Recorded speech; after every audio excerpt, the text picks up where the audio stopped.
I'm gonna go into some slightly more expensive knives. On the smaller side, you could get the military m-ziel. This comes with a nice leather sheath. This is about 9 inches. It's sturdy. As a all-around utility knife, it's pretty awesome. I have a video on it. I'll post it. Wait, up here. This is great, especially if you have a random indoor knife throwing range like mine, which I don't recommend because my place is like ruined.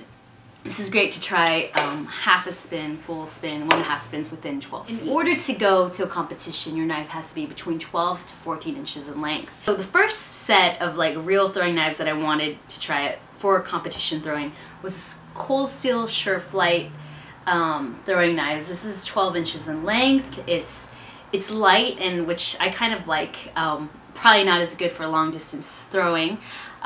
But it's an awesome knife all around. I could spin throw it. I can no spin throw it. If I could, I would say this is the best for a beginner. However, it's discontinued. I don't know why. You can't find it. It's rare to find. I got these at $7 a piece on eBay, and now they're like, I mean, a couple years ago I saw it for $40 a piece on eBay. Great knife if you have it, and I particularly like the design. It's so simple, it's symmetrical, it is mass produced, and I believe it's made in China. This I would highly recommend. However, it's just not available. When I was trying long distance throws with this, like I was trying a 24-foot throw, and I was just like, it was just not consistent. You have to go with something a little heavier. I want to upgrade from the Sureflight to something slightly bigger to help me with those 24-foot throws. I went with this cold steel SureBalance thrower, which is still being sold, so it's not discontinued. However, they are slightly unwieldy. I don't know if it's just me being a girl, I don't know, and you know, they're just slightly a little too big.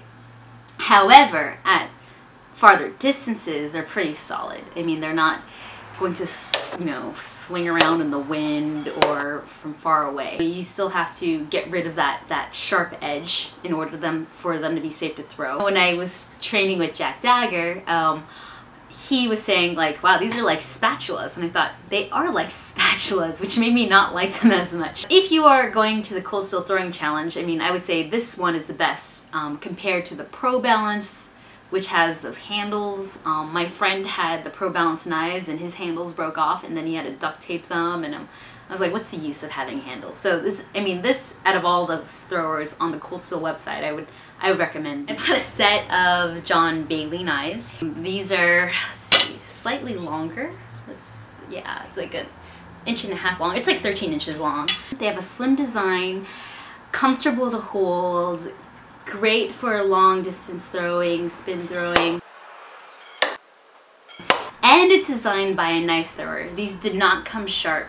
Whereas the cold steel knives, for some reason, will come sharp. If you're a knife thrower and you just want to throw knives, don't go for a sharp knife. If you are a beginner, then you have to worry about in that you have to use a bench grinder to duel them. The only downside is that because of the type of steel that it's made from, it bends. It bent when I first got them after I first threw throws, which I was really disappointed by. Once they were ground, they were awesome, and they don't have any of those issues anymore. I highly recommend these. However, hopefully you or your friend has a bench grinder to fix them when you need to. Now, moving away from the commercially available knives, I have a lot of custom knives.